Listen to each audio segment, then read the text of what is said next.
Hey everybody, Frank here, Godzilla Island, with another massive verse review. This is volume 1 of Inferno Girl Red, and I have to say, I believe this is my favorite entry so far into the massive verse from what I've seen. I absolutely was hooked on this. Mac Brome and Erica Durso did a fantastic job with this book. The story is just non-stop, fast-paced action. The art is just incredible. I mean, you'll see soon, I'm going to show you some of the pages. It really pops out at you. I don't know how the Kickstarter backers that backed this for volume 1 years ago have managed to wait this long between books, because when I finished this book, I wanted more immediately. I mean, luckily all those backers have had the massive verse and a pool of content to read, but this story that follows Cassia Costa and her mother Anna Costa is just absolutely incredible. I highly recommend this one. Now, this one is not super connected to Radiant Black or Radiant Red, which I have covered on the channel so far. I haven't seen the connection yet. I'm only doing this just like the first phase, if you want to call it, of stories. The next thing up that I'm going to be reading is the first supermassive crossover, so I'm thinking that's where we might see the connections happening there. Really looking forward to reading that and covering that with you guys. But let's get into it. The story, like I said a little bit earlier, follows Anna Costa and her daughter Cassia Costa. They're returning to Apex City.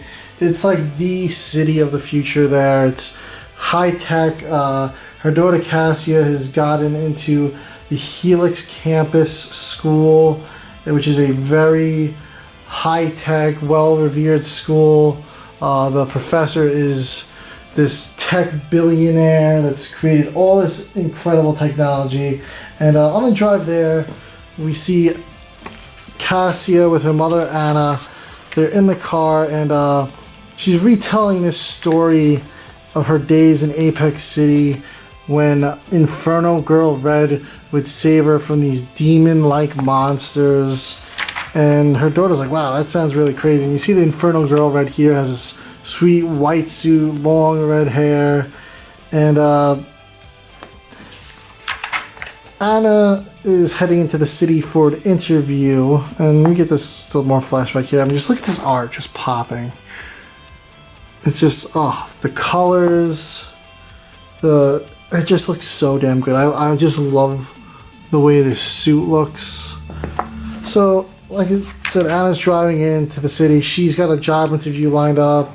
Cassie is going to be staying on campus. She gets a phone call, and they ask her if she was previously Anna Leiden, which was her maiden name, and she says yes. And they're like, well, we've heard your stories about Inferno Girl Red, and we can have your type of content associated with our newspaper. She's a reporter, and they think all her stories are lies. Back in the day, she used to tell them, and we learn later on in the comic book with the conversation Anna has with one of her classmates is that her dad had left her and her mom because her dad felt that her mother's stories were damaging to his career, and that they thought she was a crazy woman with this whole Inferno Girl Red nonsense, and that it wasn't a real thing. And her mom's like, oh, it's a conspiracy. They've been trying to cover it up. So we get to this Helix campus. You see it's this crazy looking Avengers Towers almost thing, holographic campus sign. And yeah, Anna goes in. She meets the head of the campus. And she's like, oh my God, she's a professor in my class. She's not just some rich billionaire lady. She's actually teaching us. This is like an honor. And she gives him the whole speech and everything about how they're the bright young minds and whatnot.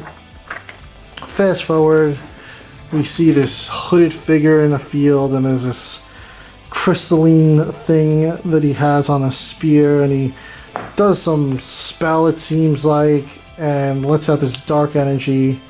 And Anna is just up in the library looking out at the field, and she sees this fire in the park. And the next thing you know, the city's just surrounded by this big circle. There's a blast, and it's zapped out into space or some nether realm. The city is gone, removed from Earth. Apex City is somewhere. And it's enshrined in this dome thing now here. And Anna's looking out the window and we see this meteor thing fall, and it approaches. It blasts through the window and it kind of just merges with her. And she gets this cool looking watch here, wristband.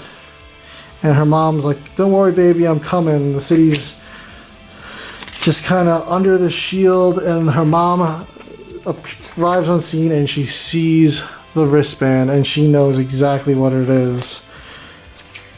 And before you know it, Anna's just kind of in the street, gets a call from her roommate that something weird is going on at the dorm. And the mother's like, listen, put your hands like this, say Inferno Girl Ignite, I believe is what she's gonna say. Yeah, put your left two hands over the gem and then say Inferno Ignite it. And you might need to yell it, but I have no idea if that's actually mandatory. So she's like, all right, whatever. So she gets to the dorm, and sure enough, there's one of those demon things there, and she says Inferno Girl Ignite, and then just Inferno Ignite. It doesn't work, and then the demon starts approaching her, and this time she yells it, and whoosh, she becomes Inferno Girl Red. Her suit's a little updated. It's not all white. It doesn't have the long flowy red hair. It's just red and black. She fights this demon off, saves her roommate, and her roommate looks like she's seen it happen. The henshin that goes through.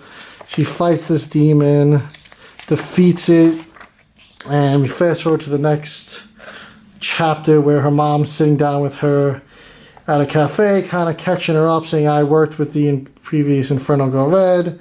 Cassie goes to her roommate asking her for some help with some stuff, and before you know it, she gets called away again, and this time we have like a scorpion mantis, and she fights those two demons, and she kind of does this throughout the book. She's coming and going, and it's almost like, all right, whatever, you're doing your thing. And her roommate doesn't say anything or let on that she's Inferno Girl Red. And we encounter, well, we're going to get to that next. And she kind of just ignores her, lets her be. And that's when she later encounters this Griffin guy in the book who's our villain for this arc. And we'll get to him in a minute. So Cassie's kind of dealing with her class struggles. Her mom's on the trail of these cultists that were releasing these demons way back in her day. She's got a couple of the names that she's trying to tell, and that leads her to this whole Griffin dude over here. And she has a little fight with him, and he immediately recognizes the mother, and he's like, oh, it's you again, back from the day. And he tries to attack her, but Cassia pulls her out of the battle and flies away. So Cassie now sees Anna as a liability. She's like, I have the power, she doesn't. I don't want my mother getting hurt. And they know who she is from her past experience with the previous Inferno Girl Red. So back on campus, Cassia has to battle some more demons there. I'm just going to skip over. I don't want to spoil the whole entire book for you here. But they determine that there's something that's powering this portal to get these demons through. So they got to track down the largest pool of power. And the first pool of power is Helix Campus.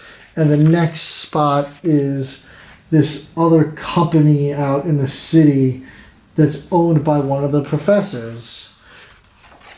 So she heads over there after this girl helps her out. And at this point, her classmate has said, yeah, I know that she's Inferno Girl Red. And this girl's like, she's totally Inferno Girl Red, right? And she's like, yeah, she is. But yeah. So Cassia confronts the big boss. They battle it out, and her mom gets warped away, and we get the reveal of who the previous Inferno Girl Red was, and she vows to help find Cassia's mom and train Cassia to become a better Inferno Girl Red, since Cassia does not have a ton of experience.